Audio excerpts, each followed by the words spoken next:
I am in recovery. Um, so I guess I'm going to start out just a little bit of my background, what led me into addiction. I grew up in a good home. I had a loving mother, a wonderful father. Um, he wasn't very emotional. You know, he wouldn't tell you he loved you or he didn't cry. He was very set in his ways. Just very old school, but I was a daddy's girl. So I didn't know, but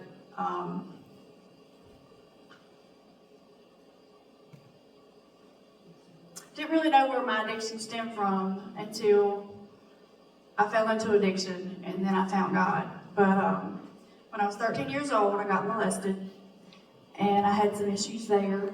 And I went to a friend's house, spent the night, and some things happened. My parents found out. My dad didn't really do anything about it. That's when mine and my dad's relationship changed. He became very verbally abusive, like it was my fault, like I was the person who did something wrong. So he just treated me differently. So the first man in your life is your father, so that's the first one you love is your father, especially in a girl's life. So I fell into a lot of abusive relationships, physical, mental, all the above. When I was 17, I got pregnant. I had my daughter. That was an abusive relationship. She passed away. Then my mom and my best friend shortly after. So I got mad at God. I didn't know why God was taking everybody that I loved from me. So then I met my children's father, and we were married about 20 years. He was in addiction. I wasn't for a long time. It became physical, mentally, verbally abusive. A lot of things went on in that situation. I fell into my addiction in 2008. I had a lot of health problems. Doctors started giving me pain prescriptions, and I justified taking the pain prescriptions because the doctor gave them to me. So I was taking 15, 20, 30 pills a day from probably 2008 till last year. My year clean was yesterday. So,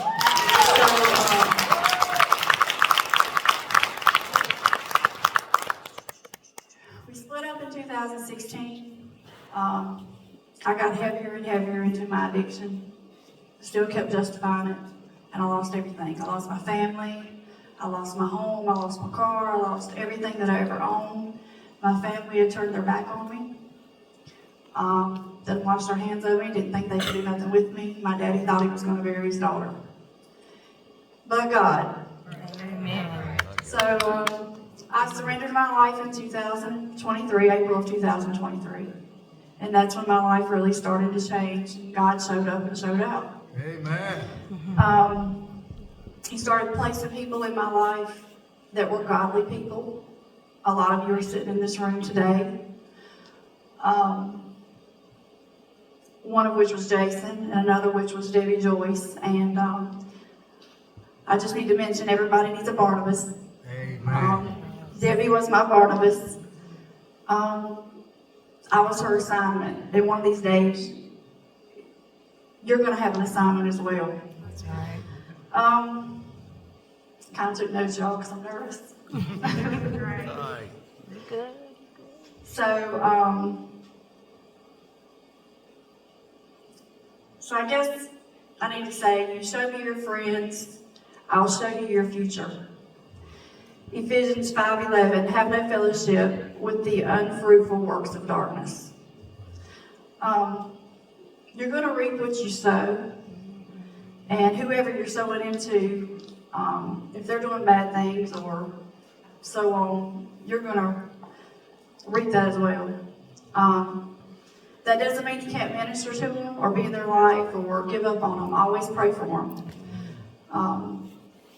You want to plant a seed because the seed that you plant, you might not see right away, but it's going to be the fruit that's produced. So, Mark 11:23 through 24, the Lord has given us a blank check. I'm sorry. It's referring to Mark 11:23-24. But anyway, the Lord has given us a blank check, and what you choose to do with it is your choice. God gives us free will. So it's the choices you make that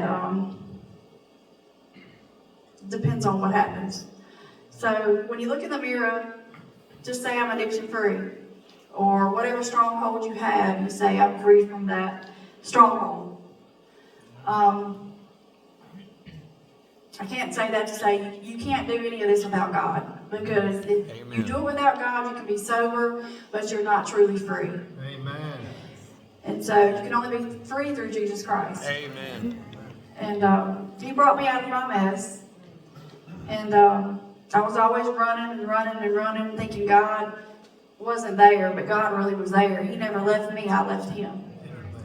And so God had to show up and show me who He was through my pain and addiction and my heartaches and everything that I had been through in life.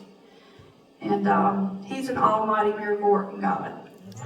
And God has restored everything that I lost within a year's time and more.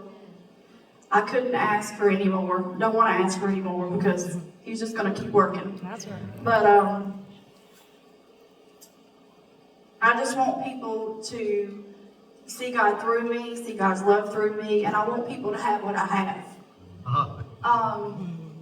You know, God has just done so much just in my life. He's just changed everything. And I just couldn't ask for any more. That's all I got.